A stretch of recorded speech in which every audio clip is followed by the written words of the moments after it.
दोस्तों आज की ये वीडियो दिन भर में हमें कंफ्यूज किए जाने वाले फूड आइटम्स की इंडस्ट्रियल मैन्युफैक्चरिंग पर बेस्ड होने वाली है। इस वीडियो में हमने आपके लिए 5 अलग अलग फूड आइटम्स को फीचर किया है। आज की इस वीडियो में आपको मजा तो आने वाला है ही, बल्कि आपके ज्ञान में भी काफी विस्तार होने वाला है। यकीनन इस वीडियो को देखने के बाद आप ये जान जाएंगे कि जिन भी चीजों को दिन भर में बड़ी ही बेफिक्री से आप खा लेते हैं वो आखिर बनती कैसे हैं। तो दोस्तों वीडियो शुरू करने से पहले इस वीडियो को एक छोटा सा लाइक और अगर आप हमारे चैनल पर नए हैं तो सब्सक्राइब करके नोटिफिकेशन को ऑल पर जरूर से सेट कर लें। तो बिना किसी देरी के चलिए शुरू करते हैं। दोस्तों नंबर 1 पर है डम्पलिंग्स यानी मोमोज मेकिंग फैक्ट्री। दोस्तों जिस तरह मुंबई में पाव भाजी और मद्रास में idli most famous street food है, ठीक इसी तरह बीते वक्त में देश की राजधानी दिल्ली में मोमोज खाने का चलन भी काफी हद तक बढ़ा है। आज की डेट में स्वैग की इस नगरी ने मोमोज को अपना टॉप स्ट्रीट फूड बना लिया है। पर क्या आप जानते हैं सन 1996 से पहले दिल्ली तो क्या पूरे भारत में कोई भी मोमोज को जानता तक नहीं था, अंटिल डोलमा आंटी ने दिल्ली के लाजपत नगर में अपना ये India's first ever momos stall नहीं खोला होता तो।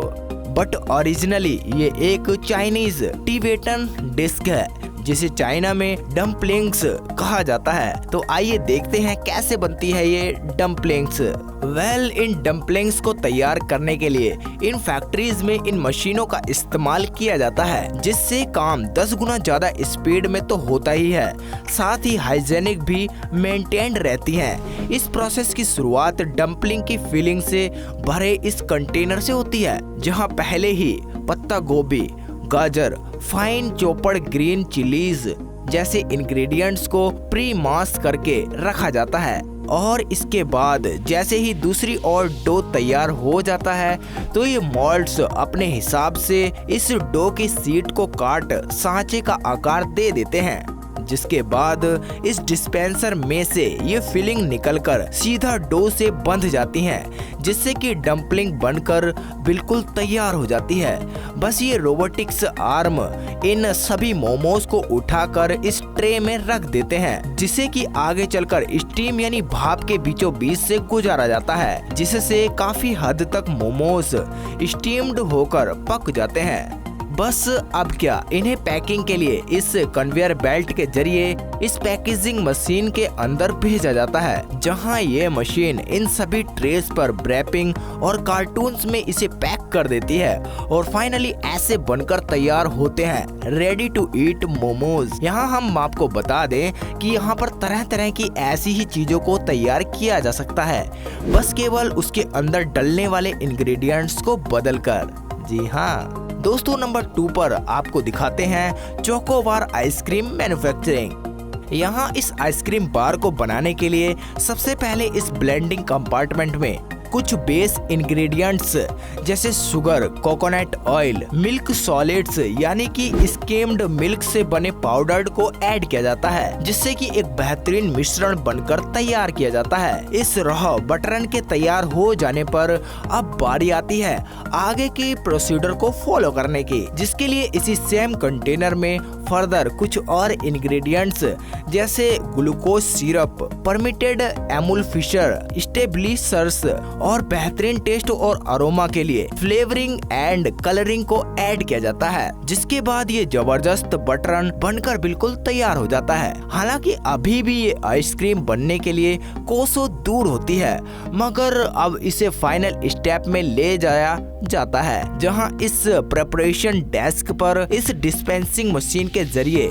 एक निश्चित शेप और वेट वाली आइसक्रीम बार्स को निकाला जाता है। जैसे जैसे ये डिस्पेंसिंग हॉर्स इन आइसक्रीम बार्स को निकालती हैं, तो ये सारी आइसक्रीम इस कन्वेयर बेल्ट पर ड्रॉप हो जाती है, जहां साथ के साथ इन सभी बार्स में आइसक्रीम को पकड़ने के लिए इन आइसक्रीम स्टिक्स को भी लगाया जाता है।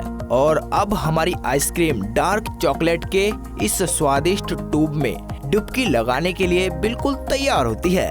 दोस्तों जिसके लिए कन्वेयर बेल्ट पर चल रही इन सभी आइसक्रीम बार्स को ये लिफ्टर उठाकर डिपिंग सेक्शन में ले जाता है, जहां इन रोबोटिक्स आर्म के जरिए हर एक आइसक्रीम बार को इस चॉकलेट सिरप और साथ ही एलमंड यानी बादाम के ग्रेनुलेट्स की गार्निश की जाती है, जिसके बाद फाइनली हमारी आइसक्रीम बनकर बिल्कुल तैयार होती है। दोस्तों नंबर 3 पर आपको दिखाते हैं डोनट्स मैन्युफैक्चरिंग। दोस्तों विदेशों में डोनट्स बड़े ही शौक से खाया जाता है। असल में ये एक साउथ इंडियन बड़ा की तरह ही दिखता है, बट टेस्ट में कंपैरेटिवली काफी अलग होता है। वास्तव में ये एक फ्लोर बेस्ड स्वीट है जिसे कई यूरोपियन और अमेरिकी कंट्रीज में खाया जाता है। इवन आजकल तो ये इंडिया में भी अवेलेबल है। खैर अब हम इन डोनट्स फैक्ट्री में चलकर आपको डोनट्स बनता दिखाने वाले हैं। इन डोनट्स को बनाने के लिए बेस इंग्रेडिएंट्स जैसे wheat flour, baking powder, salt, eggs, milk, sugar और चंद फ्लेवरिंग एजेंट का इस्तेमाल किया जाता है। इन सब को कंबाइन करके डोनट्स बनाने का प्रोसेस इस मिलिंग मशीन से शुरू होती है, जहां व्हीट फ्लोर, मिल्क और वाटर को कंबाइन करके एक थिन कंसिस्टेंसी का डो तैयार किया जाता है, जिसे कि ये कटिंग मशीन छोटे छोटे टुकड़ों में बांट देती है, जो कि आगे चलकर इन ग्रिल्स के बीच से गुजरते हैं और उसके बाद ये सांचों वाली डोनट्स का रूप ले लेते हैं। जी हाँ दोस्तों, इस कन्वेयर बेल्ट पर पलट रहे ये डोनट्स खोलते हुए तेल में तलने के लिए बिल्कुल तैयार होते हैं, जिसके लिए इन्हें एक फ्राइंग सेक्शन से होकर गुजरना पड़ता है। इन डोनट्स को तब तक डीप फ्राई किया जाता है जब तक ये सुनहरा गोल्डन रंग नहीं ले लेते, और इसके बाद इन रोबोटिक्स आर्म के जरिए पहले इन डोनट्स को चॉकलेट के समुंदर में डुबकी और फिर इन गार्निश टॉपिंग्स की बारिश सहन करनी होती है, जिसके बाद ये डोनट्स बिल्कुल तैयार होते हैं। जी हाँ दोस्तों, आपको कैसे लगे डोनट्स हमें जरूर बताएं, और अगर आपको कुछ नया और अच्छा देखने के लिए मिल रहा है तो इस वीडियो को एक लाइक जरूर से कर दें अगर आपने नहीं किया है तो। दोस्तों नंबर 4 पर आपको दिखाते हैं बिस्कुट मेकिंग प्रोसेस। दोस्तों आई एम श्योर कि बिस्कुट तो आप सभी खाते ही होंगे, और इन्हीं बिस्कुट्स में से कुछ तो ऐसे होते हैं जो हमारे पर्सनली बेहद ही फेवरेट होते हैं, और हो भी क्यों ना, आखिर इन बिस्कुट्स का टेस्ट और फ्लेवर इन्हें खाने वालों को एक अलग एहसास देता है।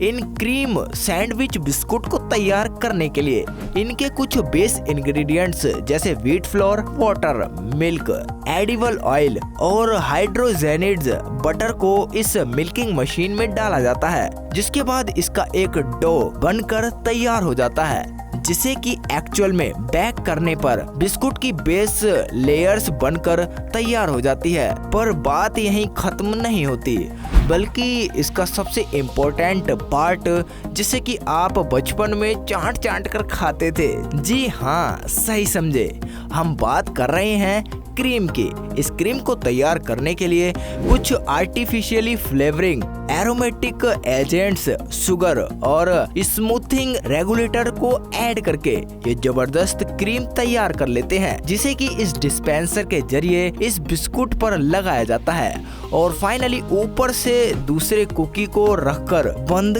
कर देते हैं, जिसके बाद तैयार होता है ये क्रीम सैंडविच बिस्कुट। बस अब मार्केट के लिए इन बिस्कुट की पैकेजिंग इन मशीनों के द्वारा की जाती है और आप तक इनको पहुंचा दिया जाता है।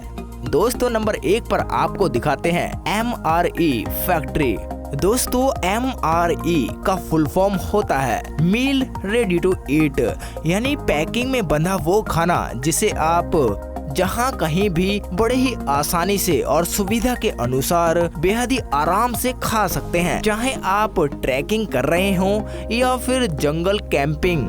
ये आपके मील के लिए एक बेहद ही परफेक्ट चॉइस है। पर क्या आप जानते हैं इन रेडीमेड फूड को फैक्ट्रीज में कैसे तैयार किया जाता है? जी हाँ दोस्तों, नहीं तो आइए अब हम आपको दिखाते हैं। इस खाने को तैयार किया जाता है इस अल्ट्रा स्पेशियस कमर्शियल किचन में। इस MRE मील मेन्यू में आज राइस और इंडियन करी का शेड्यूल है और उसी के अकॉर्डिंग इन कुकिंग मशीन्स में मील को रेडी किया जा रहा है। ये कुछ ऐसा ही है जैसे हम अपने घरों में खाना बनाया करते हैं, मगर ठीक उसी काम के लिए घरों से उलट इस फैक्ट्री में इन बेहद ही उन्नत और मॉडर्न मशीनों का इस्तेमाल किया जाता है, क्योंकि ये बहुत बड़े लेवल पे होता है। जो मशीनें देखते ही देखते कुछ ही मिनटों में इस करी और राइस को बनाकर तैयार कर देती हैं, जिन्हें कि आगे चलकर इन डिस्पेंसर के जरिए कन्वेयर बेल्ट पर आजाद घूम रहे फूड ग्रेड कंटेनर्स में भर दिया जाता है और फाइनली इन्हें लास्ट पैकेजिंग के तहत लिड पैक कर दिया जाता है और ऐसे तैयार होता है रेडी टू ईट मील। तो दोस्तों, आप देख रहे थे डीपली अध्ययन। अगर आपको यह वीडियो पसंद आई हो तो इस वीडियो को एक छोटा सा लाइक जरूर से कर दें और हमें कमेंट करके ये जरूर बताएं कि आप नेक्स्ट वीडियो किस टॉपिक पर देखना चाहते हैं। तो दोस्तों, मिलते हैं एक और न्यू वीडियो में, तब तक के लिए बाय। जय हिंद, वंदे मातरम। ख्याल रखें अपना और अपने परिवार का।